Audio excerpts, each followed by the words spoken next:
오늘도 새벽 예배를 드리게 하시 하나님께 감사와 찬송과 영광을 올려드립니다. 우리 다 함께 사도신경으로 신앙 고백하신 후에 찬송가 338장을 부르신 후 에스겔서 39장의 말씀을 읽으신 다음 오늘 말씀을 듣도록 하겠습니다. 에스겔서 39장은 38장에 이어서 곡에 대한 심판을 예언하면서 이스라엘의 회복을 말씀하고 있습니다. 먼저 1절로부터 8절은 곡의 완전한 패배에 대한 말씀입니다. 그중 1절로 5절에서는 마곡에 대한 최종적인 심판을 말씀하고 있습니다. 마곡의 심판은 5단계에 걸쳐서 이루어졌는데 먼저 마곡 연합군을 하나님께서 대적하시고 1절에 나옵니다. 이어서 북방에 있는 마곡 연합군을 이스라엘 산 위에 세우시고 2절에 나옵니다. 그들을 무장 해제시키시고 3절에 나옵니다. 마곡 연합군들이 산 위에서 엎드러져 새와 들짐승의 먹이가 됨을 말씀하는데 4절에 나옵니다. 세상 권력이 아무리 커도 하나님이 대적하시면 절대로 이길 수가 없습니다. 하나님께서 대적하시는 인생은 실패할 것입니다. 하나님께서 위하시는 인생이 복된 인생임을 꼭 기억하시고 하나님 날 위해 달라고 하나님 앞에 늘 간절히 기도 많이 하시기를 바랍니다.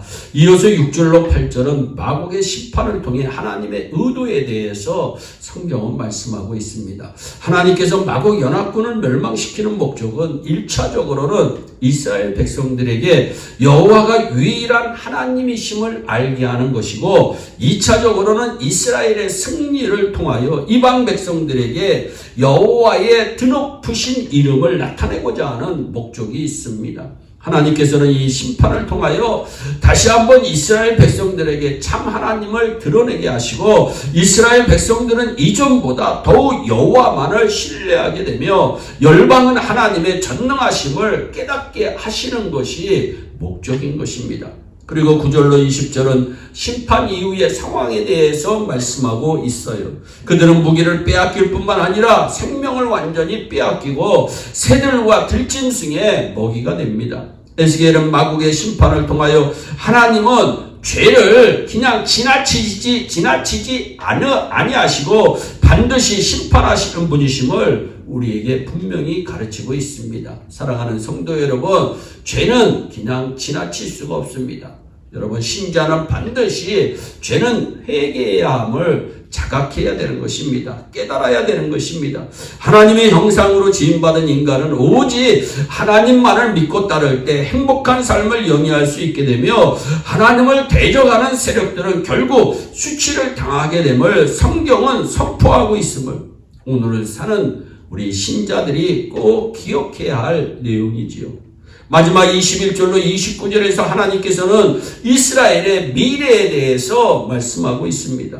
먼저 21절로 24절에서는 이스라엘 과거의 잘못을 언급하고 있는데요. 왜 이스라엘의 과거의 잘못을 하나님께서는 언급하셨을까요? 그것은 이스라엘이 미래로 나아가기 위해서는 과거의 잘못을 회개해야 함을 성경은 말씀하고 있습니다.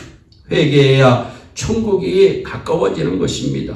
회개하지 아니하고 신령한 복을 누릴 수는 없는 것입니다. 이스라엘 백성들이 포로로 잡혀간 이유는 하나님께 대한 범죄 때문이라는 것입니다. 그러므로 죄악에서 돌이켜 회개하지 않으면 소망이 없습니다. 하나님은 죄를 미워하시고 반드시 처리하시는 분임을 기억하시기를 바랍니다. 그리고 이어서 25절로 29절에서 이스라엘이 회복하기 위해서는 반드시 죄의 문제가 해결되어야 함을 다시 한번 말씀하시고 있는데 에스겔 선지자는 죄의 문제를 어떻게 해결할 것인가에 대한 원칙까지 제시하고 있습니다. 하나님께서 죄 많은 인간에게 먼저 다가오십니다. 무슨 얘기입니까? 긍휼을 베푸신다는 겁니다. 이스라엘, 즉 우리가 죄를 회개하면 궁극적으로 이스라엘을 통하여 신자를 통하여 만방의 하나님을 계시하시는 분이 우리 하나님이십니다. 죄인을 향한 하나님의 사랑은 말로 표현할 수가 없습니다.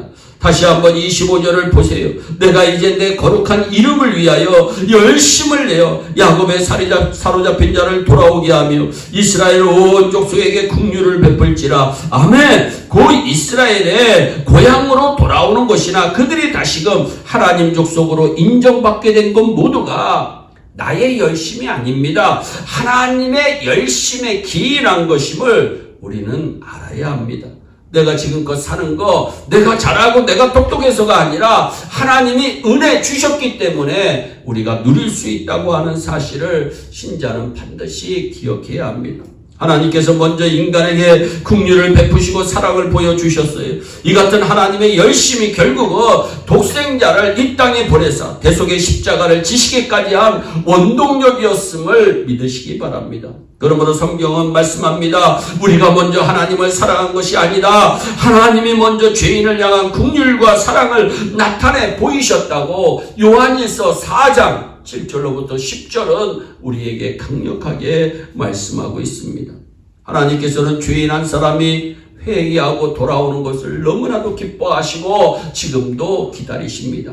돌아온 탕자의 비유나 잃어버린 양 그리고 드라크마 비유에서 이와 같은 하나님의 심정이 너무나도 잘 묘사하고 있습니다. 그러므로 하나님께서는 한 사람의 죄인이라도 회개하여 돌아오기를 지금도 원하십니다. 죄를 짓는 것도 나쁜 일이지만 회개하지 않는 것은 더 나쁜 일입니다.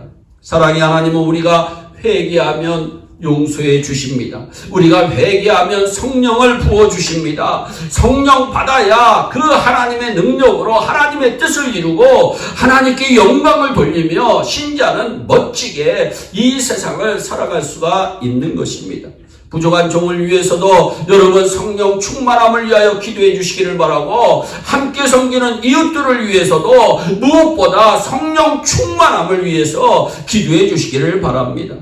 29절 말씀을 다시 한번 봅니다. 내가 다시는 내 얼굴을 그들에게 가리우지 아니하리니 이는 내가 내 영을 이스라엘 족속에게 쏟아 부었음이니라. 아멘. 회개한 이스라엘 백성들에게 성령으로 함께 하시겠다고 하는 하나님의 엄청난 약속입니다. 이 약속은 그리스도 안에서 온전히 이루어졌음을 믿으시기 바랍니다. 주께서 십자가에 죽으시고 부활함으로 말미암아 보혜사 성령이 선물로 우리에게 안겨졌던 것입니다. 우리 모두 하나님을 데려가는 인생이 아니라 하나님께 의지하는 인생 됩시다. 우리 언제나 회개가 앞서고 감사가 앞서는 인생 됩시다. 하나님 의지하며 사는 인생이 되시기를 예수님의 이름으로 축원합니다. 기도하겠습니다. 사랑의 하나님 아버지, 오늘도 38장 이어서 39장의 말씀을 통해서 아버지 곡에 대한 심판을 예언하시면서 이스라엘의 회복을 말씀하시는 그 귀하신 하나님을 찬양합니다. 아버지 하나님, 우리가 아버지 하나님 앞에 범죄한 거 있으면 이 시간에 용서하여 주시기를 원합니다. 예일교회가 범죄한 거 있으면 용서하여 주시고, 이종이 범죄한 거 있으면 용서하여 주시고, 예일교회 성도들이 범죄한 거 있으면 주님 용서하여 주시고, 다시 한번 긍휼을 베풀어 주시고, 다시 한번 불쌍히 여겨 주시고, 우리의 기도에 응답하여 주시기를 원합니다. 오늘도 우리 예일의 온 성도들이 무슨 일을 하든지 어디를 가든지 하나님 의지하며 하나님과 동행하다가 하나님께 영광 올려드리며 큰 간증에 귀한 삶이 될 수 있도록 은총을 베풀어 주시옵소서. 감사하고 예수님의 이름으로 기도하옵나이다. 아멘. 우리 다 함께 주기도문으로 예배를 마치시고 각자 개인 기도하신 후에 오늘도 주 안에서 승리하는 복된 하루 되시기를 바랍니다. 감사합니다.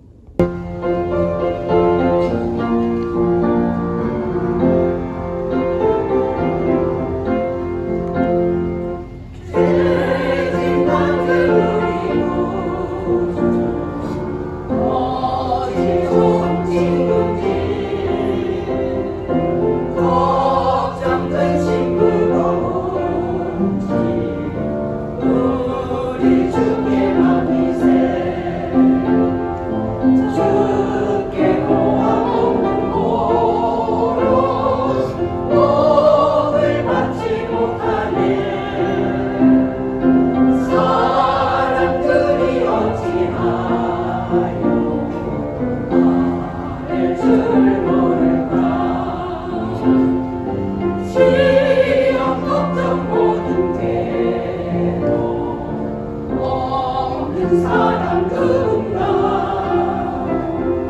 어지럽지 마신 말 기도드려 하늘새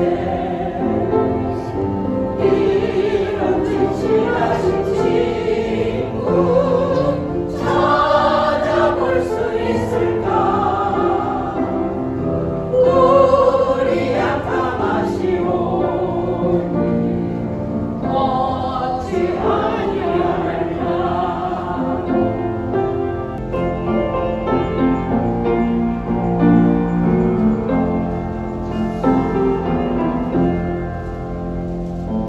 그 신곡